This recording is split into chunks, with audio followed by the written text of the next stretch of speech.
Hello, you're watching Hornbill TV's Explanatory.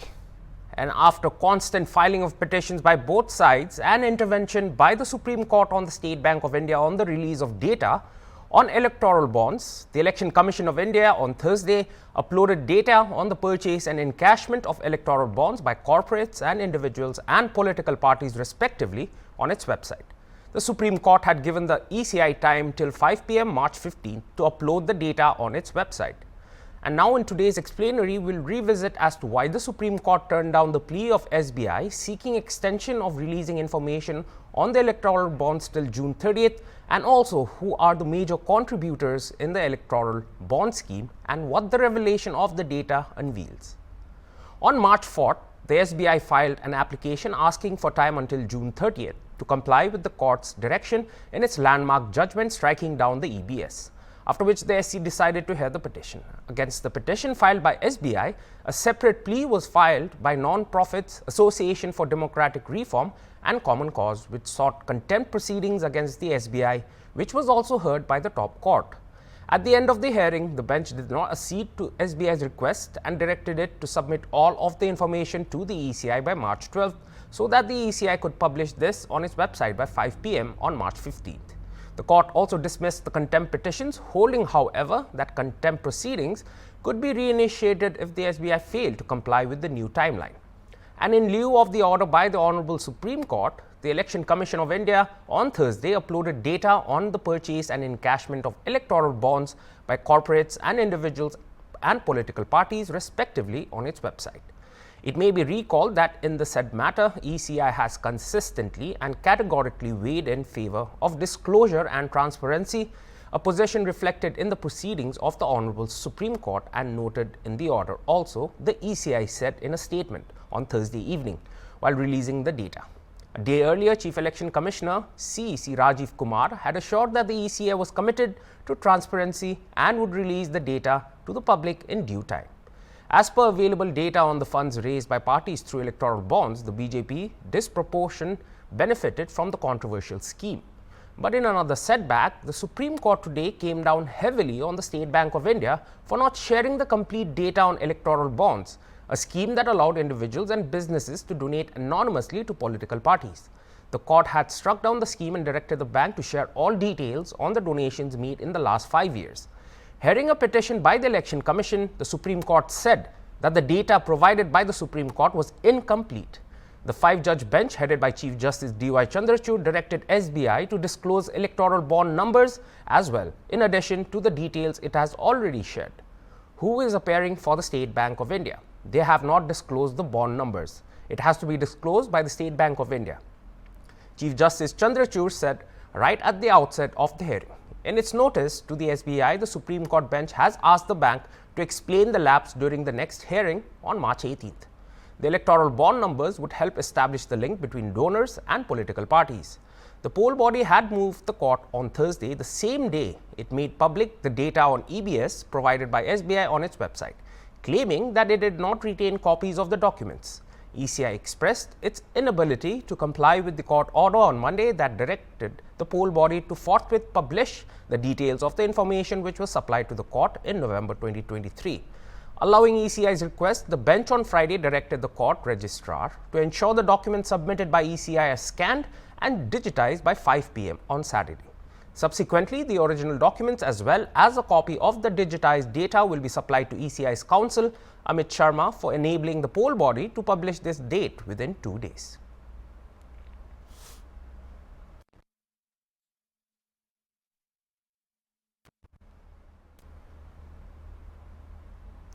Now, according to the data released by the ECI on the electoral bond scheme, among the known corporates, Anil Agarwal's Vedanta Limited bought Rs 398 crore worth of bonds, while Sunil Mittal's 3 companies together purchased a total of Rs 246 crore worth of bonds. Steel magnate Lakshmi Nivas Mittal bought Rs 35 crore worth of bonds in his individual capacity. Hyderabad-based Megha Engineering, which has backed contracts of several large infrastructure projects, bought bonds worth Rs 966 crore. According to the data uploaded by the ECI, other notable buyers of electoral bonds include SpiceJet, Indigo, Grasim Industries, Piramal Enterprises, Torrent Power, Bharti Airtel, DLF Commercial Developers, Apollo Tyres, Edelweiss, PVR, Keventier, Sula Wines, Wellspun, Sun Pharma, Vardhaman Textiles, Jindal Group, Philips, Carbon Black Limited, Seat Tyres, to name a few. But eyebrows have been raised over who was the largest contributor in the data released by the ECI. Major names like Ambani and Adani were not there, but rather a company which also has a very close connection to Nagaland was termed the highest contributor to the electoral bond scheme. Coimbatore-based Future Gaming is the biggest donor of electoral bonds according to the data disclosed on the orders of the Supreme Court. Nagaland's famous lottery, Dare Lottery, is a subsidiary of the Future Gaming and Hotel Services PR Group, and the company is the sole distributor of Dare Lottery. The Future Gaming and Hotel Services PR Group donated Rs 1,368 crore in electoral bonds to political parties between April 12, 2019 and January 24, 2024. Founded in 1991, Future Gaming and Hotel Services were earlier known as Martin Lottery Agencies Limited. It is owned by Santiago Martin, known as the Lottery King of India. Future Gaming was the first lottery company in India to facilitate the live telecast on TVs of the draws conducted by various governments for lotteries distributed through them. According to Future's website, Martin was also the Consul General of Liberia, where he also set up a lottery industry. He is also the president of the All India Federation of Lottery Trade and Allied Industries, a lobby of lottery distributors, stockists and agents. His firm has also been under the lens of the Enforcement Directorate and Income Tax Department. On July 23, 2019, the Enforcement Directorate attached assets worth 250 crore in an alleged money laundering scam. In 2019, Income Tax Department officials raided 70 premises linked to Mr. Martin across India. On April 2, 2022, the probe agency attached movable assets worth 409.92 crore in the case. 5 days later, Future Gaming bought Rs 100 crore in electoral bonds, according to an Indian Express report. Coming in at second place, Megha Engineering has gone viral on social media since the Election Commission revealed that the company was among the biggest donors to political parties in the last 5 years. Data released by the poll panel showed that the company donated 966 crore through electoral bonds between April 12, 2019 and January 24, 2024.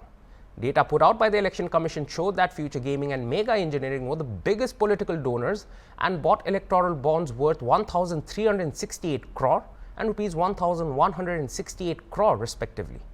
Established in 1989, Megha Engineering and Infrastructure Limited (MEIL) has a diverse portfolio that ranges from all-weather tunnels to high-speed rail infrastructure. One of the Hyderabad-based company's standout projects includes the construction of the Zojila Tunnel, a vital link connecting Srinagar to Ladakh throughout the year. The company has also secured the Thane-Borivali Tunnel project in Mumbai. The company also controls Associated Broadcasting Company Private Limited, which owns regional news channels under the TV9 brand. With a valuation of 67,500 crore, Megha Engineering is one of India's top-performing unlisted companies, according to an Axis Bank Hurun India report published in February 2024. A subsidiary of the firm, Western UP Power Transmission Co. Limited, also bought electoral bonds worth Rs 220 crores in this period. Looking at the donations, party-wise, the BJP received 6,566.11 crores through the EBS scheme, while the Congress and Trinamool Congress received 1,123.29 crores and 1,092.98 crores respectively. Several other parties too received donations via electoral bonds, albeit in magnitudes much smaller than the Bharatiya Janata Party. Other recipients include the AIA-DMK, BRS, Shiv Sena, TDP, YSR Congress, DMK, JDS, NCP, JDU, RJD, AAP and Samajwadi Party.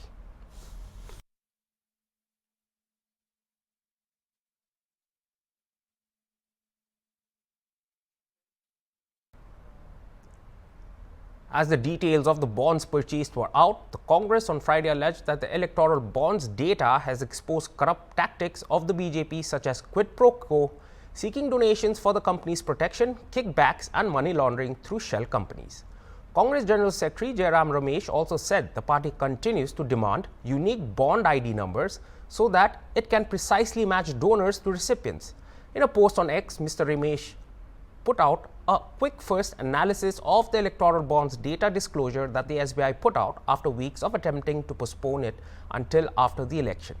Over 1,300 companies and individuals have donated electoral bonds, including over 6,000 crore to the BJP since 2019, he said. So far, the electoral bonds data exposes at least 4 corrupt tactics of the BJP, Mr. Ramesh claimed. In quid pro quo angle, there are many cases of companies that have donated electoral bonds and immediately afterwards gotten huge benefits from the government. Megha Engineering and Infra has given over rupees 800 crores in EBS. In April 2023, they donated rupees 140 crore, and just 1 month later, they were awarded the 14,400 crore Thane Borivali Twin Tunnel project. He alleged Jindal Steel and Power gave rupees 25 crore in EBs on 7th October 2022, and just 3 days later, they won the Gar Palma 4-6 coal mine. On 10th October 2022, Mr. Ramesh claimed. He further pointed out more allegations. The Congress leader said another major issue is missing data. The data provided by SBI only begins in April 2019, but SBI sold the first tranche of bonds in March 2018. A total of rupees 2,500 crores in bonds are missing from this data. Where is the data of these missing bonds from March 2018 to April 2019? For instance, in the very first tranche of bonds, the BJP bagged 95% of the funds. Who is the BJP trying to protect? He said. As the analysis of the electoral bonds data continues, many more such cases of the BJP's corruption will become clear. We also continue to demand unique bond ID numbers so that we can precisely match donors to recipients, Mr. Ramesh said. Rajya Sabha MP Kapil Sibal on Friday described the electoral bond scheme as a very big scam and demanded that a special investigation team be set up with court-appointed officials to probe the alleged quid pro quo and wrongdoings under it. Sibal, a senior advocate who is leading the arguments for the petitioners in a case in the Supreme Court against electoral bonds, alleged at a press conference here that the scheme was illegal and aimed at enriching a political party in such a manner that no other political party can compete with it. Attacking the BJP-led centre over the issue, Sibal said the person who started this scheme was our former finance minister Arun Jaitley, and he thought that in this manner no political party would be able to compete with us, the BJP, and he was proven right. The one who has money can play the game. The Rajya Sabha MP said it has to be investigated which political party got how much donation. The question is whom the bonds went to. The bond numbers can be found out. It is a matter of investigation, he said. Sibal further said it also needs to be found out who paid what in PM cares. That too would have been given by industrialists.